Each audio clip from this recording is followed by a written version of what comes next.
Bonjour à tous, nouveau quintet flash ce dimanche, direction Vincennes, à l'occasion du prix de Lille. 15 chevaux âgés de 6 à 11 ans vont s'affronter sur les 2100 mètres de la grande piste. Départ donné à l'aide de l'autostart.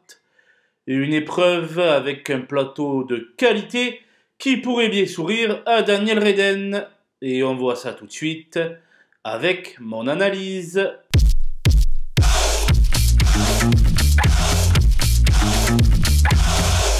Les bases avec le 13 Bengan qui visait sans doute un peu haut en dernier lieu dans le prix Ténor de Bonne.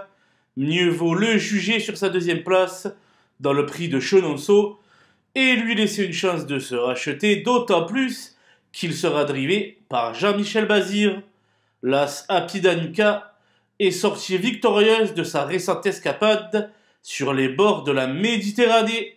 Cette fille de Briac d'Arc fait toutes ses courses et devrait de nouveau prendre part à l'emballage final. Le 8 Orchestro a sans doute été préparé pour cet engagement de premier choix. Déjà victorieux sur ce parcours par le passé, il dispose d'une toute première chance. Les opposants avec le 7 Jack Tonic, qui n'était pas battu, du moins pour les places, au moment de son incartade dans le prix Ténor de Bonne. Face à ses aînés, il découvre une belle occasion de remettre les pendules à l'heure. Le 3 Edic Gemma s'est montré accrocheur récemment du côté de Cagnes dans le Grand Prix de Noël. Il possède de solides arguments et fait office de candidat sérieux pour l'obtention des belles places. Le 4 Hidalgo des Noé vient de se classer 3e sous la selle en devançant Filou d'Anjou, le récent lauréat du prix Yvonique Baudin. La ligne est très bonne et il affiche 100% de réussite en 4 associations avec Anthony Barrier. Ne l'oubliez pas au moment du choix. Le 15 Indie Rock s'était classé 2e d'Ino du Lupin lors du précédent meeting d'hiver. S'il parvient à être préservé durant le parcours, il pourrait ramasser quelques rivaux fatigués dans la phase finale. Mon coup de poker sera le 5 Cashbank BG à la recherche de son meilleur niveau. Bien placée derrière la voiture, elle pourrait bien se rappeler à notre bon souvenir. Les outsiders avec le 6 Greco Bello qui manque de référence sur ce parcours de vitesse. Constant à souhait, il ne faut toutefois pas le sous-estimer pour une place en bout de combinaison. Le 2 extrême est l'X de la course car il va débuter sur notre sol.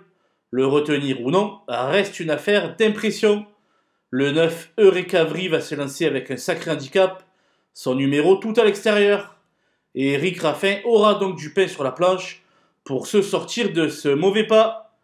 Pour le 12, Is No Good AM décevant en dernier lieu, et le 14 I Can Dream qui devra pulvériser son record à l'atelier pour s'illustrer, cela ne s'annonce pas sous les meilleurs auspices. Certes, le 11 Esteban Giel reste sur une 3e place, mais dans un lot de meilleures factures et face à ses cadets, j'ai pris le parti de l'éliminer. Pour le 10, Andy Bourbon qui reste sur une année blanche, ce sera tout simplement mission impossible. Voilà, nous avons passé en revue les 15 partants de ce prix de Lille.